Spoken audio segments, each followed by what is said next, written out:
So section A, we are looking at percentage increase percentage increase age 90 between our two dates. This is going to be a bit of a data sheet bit.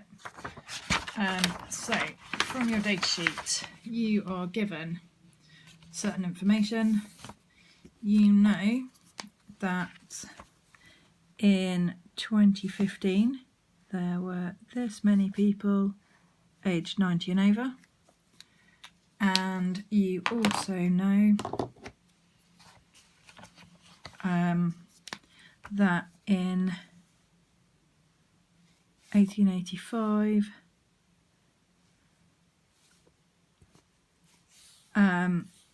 we have this many people aged 90 and over in 85.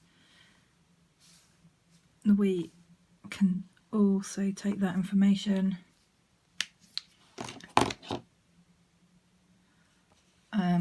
with the second part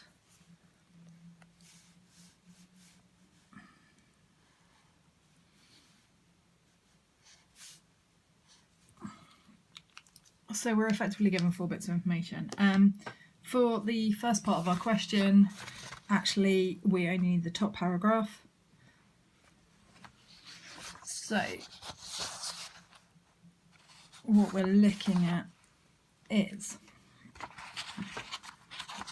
organise it, percentage increase. So we are looking at the number of people in 2015. So that is 556,270. Take away the number of people in 1985, which is 194,640. So we're looking at the difference, or the actual increase. We want it out of the original time, and then to turn it into a percentage we are going to need to times it by 100. That should give us a percentage increase of 186%. Looks massive, but actually when you look at the numbers it is almost 3 times as many, or the increase is almost twice what you started with. We are then looking at percentage increase of people aged 90 and over per 100,000 members of the population. So originally we've got our information that has for 344, we've now got 854, so we're going to need 854, take away our original, divide by our original, and times by 100.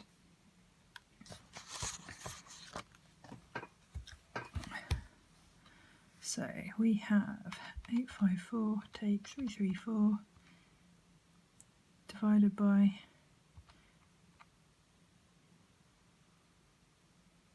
no, that is 344.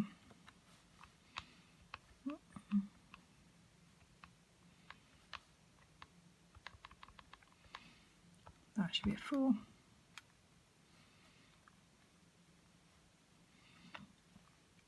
And then times by 100. So we've got a percentage of 148. So although the percentage of people, the percentage increase of people is significantly higher, actually as a proportion of the population it's quite a lot lower. Okay, so section B.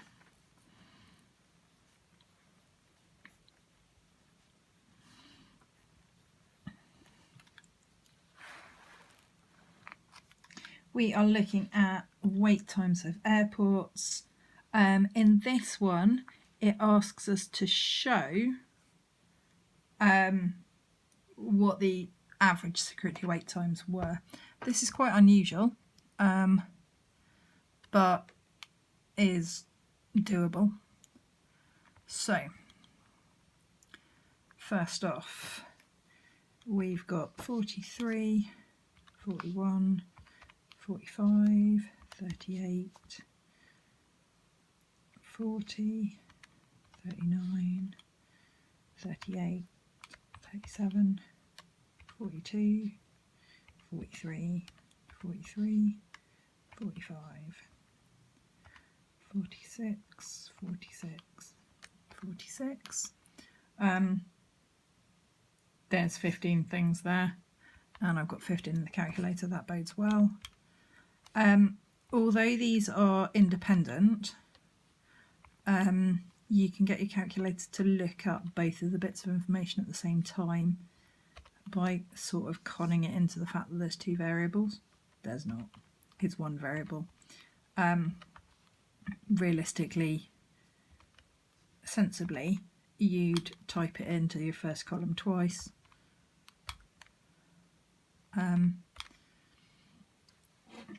Okay, so we are asking it to calculate. So waiting time in O'Hara is a mean of 42, which is what we're told. So the information that we're going to need to take from this is that the sum of x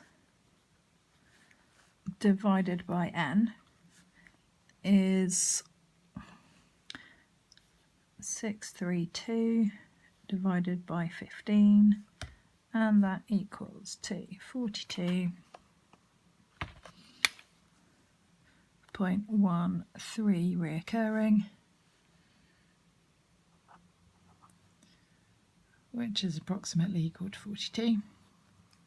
The second one, because you put it in the second column, will be hidden under y. So you can do exactly the same thing. The total of y divided by n is this time 659, still divided by 15. That gives us a mean of 43.93 reoccurring, which is approximately equal to 44.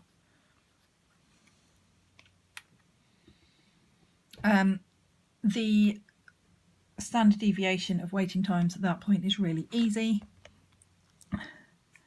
So your standard deviation for your first airport is 3.05. Your standard deviation for your second airport is 2.59.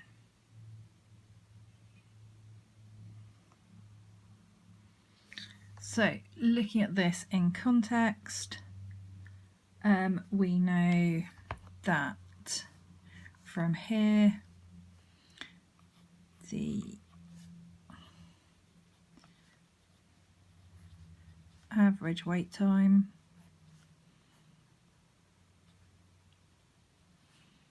at Midway is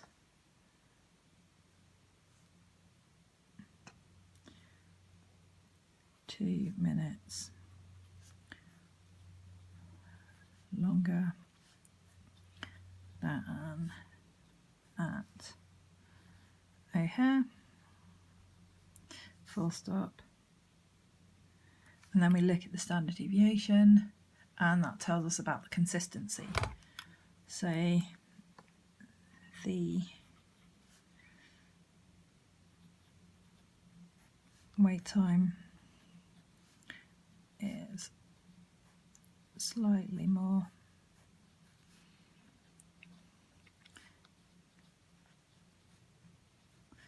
Consistent at the second one, which is midway.